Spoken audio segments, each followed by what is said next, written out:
Matthew 15, verse 8. This people honors me with their lips, but their heart is far away from me. This people honors me with their lips, but their heart is far away from me. I recently moved to the center, seemingly, of the Bible Belt. I've been here for about 6 months, and it has been an eye-opening experience. I tell you, in short, I am certain, without doubt, there is excellent intention and God has done amazing work. But man, what I have discovered over the past 6 months in the center of the Bible Belt is what I would consider this verse. There are an overwhelming amount of people who honor the Lord with their lips. They know the right answer. They know the Bible stories. But their heart is far from Him. This is not a good place to be. Let your heart be checked. Let your heart be evaluated. Do I honor you with my lips, but not my heart? Very, very scary place to be. I heard a horrible story today, yet another story of this caliber. Let me tell you, this gentleman whom I know who has a very successful church, they planted it, started it in his living room. Now it's booming, it's thriving, it's launching, it's international, it's everywhere. They're seeking to plant a church in another town, a neighboring town, maybe 2 towns over. And they have a team, they're successful, they know what they're doing, and they're going up against the city council, the board, of letting them open up a church. And basically the city council has said, no, there's no place for church here. Every one of those people, minus one, go to church. So what they're doing is this town is like dying. This town has zero life in it. This town is not, I'm trying to think of the term, is not on fire, it's not exuberant, it's not a metropolis. It's like declining. All the stats are like just dropping completely. And people on the city council in the center of the Bible Belt go to church.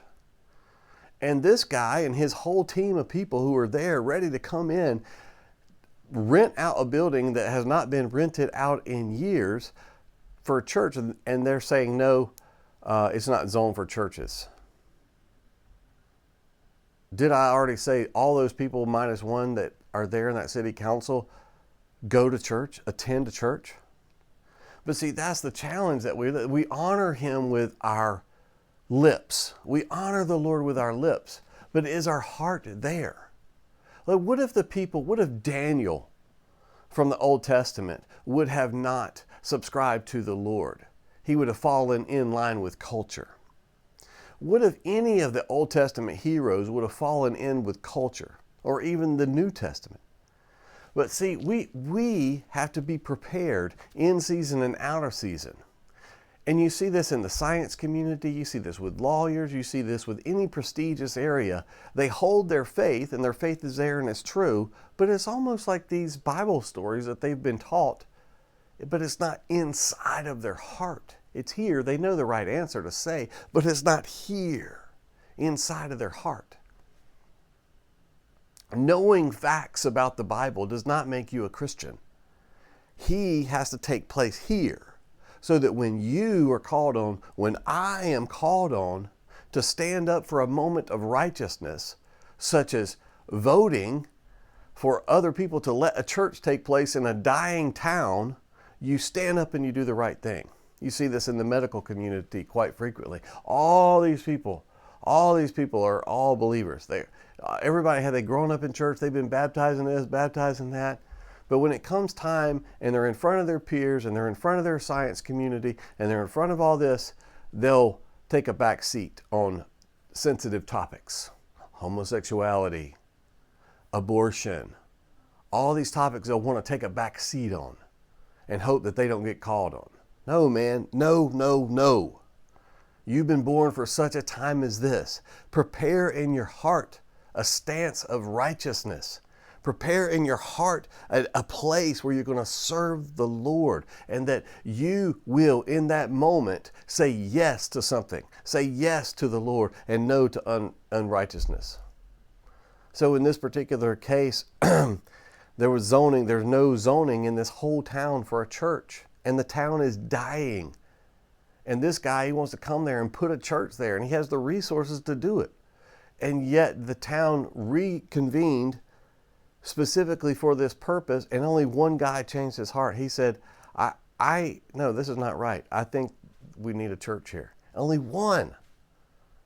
That's amazing. And all of them go to church minus one guy. Don't be found in that position. Don't be found in that place where the Lord's calling on you to make a decision and you cower back to your professionalism, or you cower back to your license, or you cower back to culture, or you cower back to science. Be Daniel. Be Shadrach, Meshach, and Abednego. Be the people of old who make a stand for righteousness even when everybody else is saying differently.